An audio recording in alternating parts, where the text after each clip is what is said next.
నుంచి సామాజిక న్యాయం తల నరికి పడేశారు. ఎక్కడ చేశారు మీరు? జాబ్ క్యాలెండర్ ఇచ్చారా? 2,30,000 ఉద్యోగాలు అన్నారు, ఇచ్చారా? ఎటువంటి ఉద్యోగాలు ఇచ్చారు? ఏ ఉద్యోగాలు ఇచ్చారు? తుమ్మితే ఊడిపోయే ముక్కు లాంటి ఉద్యోగాల. సో ఇప్పుడు మీరు 5 సంవత్సరాల మీద కలిపి 20 లక్షల ఉద్యోగాలు ఇస్తామన్నారు. ఆల్రెడీ 1 సంవత్సరం అయిపోయింది, అంటే 4 లక్షల ఉద్యోగాలు ఇచ్చి ఉండాలి. మరి మీరేమి ఇచ్చారు ఉద్యోగాలు? ఇప్పటికే మెగా డిఎస్సి అమలు చేస్తున్నాం. త్వరలో పబ్లిక్ సర్వీస్ కమిషన్ ద్వారా రిక్రూట్మెంట్లు ఉంటాయి. ఇంకా అనేకమైనటువంటి ఉద్యోగాలు త్వరలో ఉండబోతున్నాయని లోకేష్ గారు నిన్ననే చెప్పారు. అలాగే నిరుద్యోగ వృత్తి కూడా త్వరలో ఇవ్వబోతున్నాం. అలాగే గ్యాస్ బండ్ 3 గ్యాస్ బండ్లకి ముందుగానే అకౌంట్ లో డబ్బులు అయిపోతున్నాం. వాళ్ళ ఇష్టం, వాళ్ళు బండ కొనుక్కున్నా పర్వాలేదు, వాళ్ళ డబ్బును వేరే విధంగా ఉపయోగించుకున్నా కూడా పర్వాలేదు.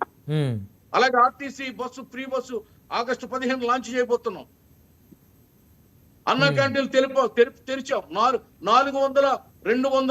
అన్న క్యాంటీన్లు తెరిచాం. 4 కోట్ల మందికి అన్నం పెట్టాం ఇప్పటికి. అది సంక్షేమం కాదా?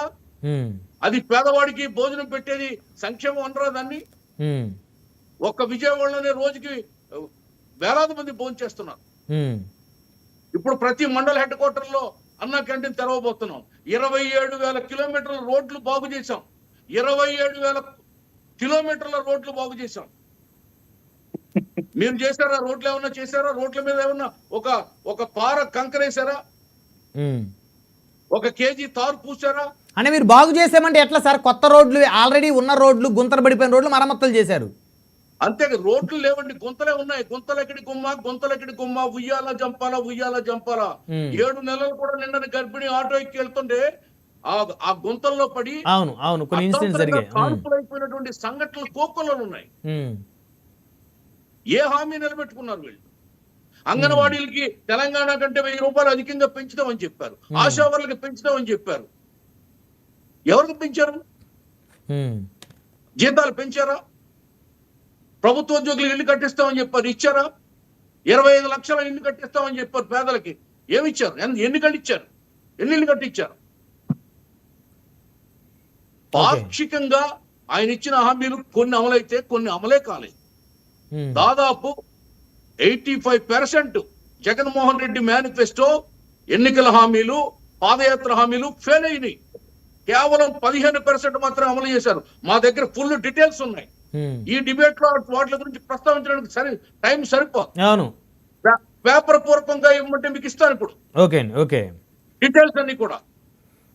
ఇప్పుడు ఒకటి ఆనంద్ సాగర్ గారు, ఇప్పుడు వైఎస్ఆర్ కాంగ్రెస్ పార్టీ ఇన్ఛార్జీలు, సో మిగతా నియోజకవర్గాల్లో 11 నియోజకవర్గాలు అంటే జగన్మోహన్ రెడ్డి గారు మినహాయించి 10 నియోజకవర్గాలు ఎమ్మెల్యేలు మరి ఈ కార్యక్రమానికి నియోజకవర్గ వ్యాప్తంగా పర్యటన చేస్తారేమో, మరి గడప గడపకు అట్లా ఇంటింటికి. ఆ క్రమంలో భాగంగా మరి వారికి సెక్యూరిటీ కల్పిస్తారా మరి ప్రభుత్వం? సార్ ఒకటే అడుగుతున్నా, మా ప్రభుత్వంలో ఎప్పుడైనా ఒక అధికారి మీద గాని, ఇప్పుడు ఈ కూటమి ప్రభుత్వంలో ఒక వైసీపీ కార్యకర్తలకు గాని ఆంక్షలు ఎక్కడన్నా ఉన్నాయా? మమ్మల్ని హౌస్ అరెస్ట్ చేసేవారండి. చిన్నది వస్తే, జగన్ వస్తే, మా జిల్లాకు వస్తే హౌస్ అరెస్ట్, ఒక మంత్రి వస్తే హౌస్ అరెస్ట్, స్టేషన్ ఇవి అరెస్టులు, స్టేషన్ అరెస్టులు. అటువంటి మేము పెడుతున్నామండి ఎక్కడన్నా? మా సీఎం వస్తే బార్కెట్లు ఉంటున్నాయా? పరదాలు ఉంటున్నాయా? లాఠీలు తోటాలు ఉంటున్నాయా? చెట్లు నరికేస్తున్నావా? ఎక్కడ ఉంది సార్? సెక్షన్ 1 తీసుకొచ్చి అమలు చేస్తారు 5 సంవత్సరాలు. జీవో 1 అమలు చేశారు. సెక్షన్ 30 పెట్టారు. అప్రకటిత కర్ఫ్యూ పెట్టారు రాష్ట్రంలో. మేము ఎక్కడన్నా నిబంధనలు పెడుతున్నామా? నిబంధనలు పెడితే జగన్మోహన్ రెడ్డి ఎలాగ శవయాత్రలు ఇప్పుడు ఎలా చేస్తున్నాడండి? ఆయన యాత్రలో జనం 100 మందికి అనుమతిస్తే, 3 వాహనాలకు అనుమతిస్తే 30,000 మంది వచ్చి అక్కడ ఆయన కారు ఎక్కి ఒక దళితుడు చచ్చిపోతే దాని గురించి మాట్లాడరే? ఇటువంటి ఎందుకు జరుగుతున్నాయి? ఎందుకు ఉల్లంఘిస్తున్నారు? పోలీస్ పర్మిషన్ ఎందుకు ఉల్లంఘిస్తున్నారు? మీరు ఎవరిని చూడడానికి వెళ్తున్నారు? ఏ విగ్రహాలు పెట్టడానికి వెళ్తున్నారు? మీరు ఎవరితో జత కడుతున్నారు? మీరు సంఘ విద్రోహ శక్తులతో జత కడుతున్నారు. మేము అట్లా కాదు. ప్రజలతోటే మా మైత్రి, ప్రజలతోటే మా యొక్క ప్రయాణం సాగుతుంది. తెలుగుదేశం పార్టీ 42 ఏళ్ళుగా, ఇప్పుడు కూటమి ప్రభుత్వం ఈ 1 year గా. అంతేగాని మేము వాళ్ళు ప్రచారం చేసుకోండి, ప్రజలు నమ్మారు కదా. అబద్ధాలు ఎవరు నమ్ముతారండి?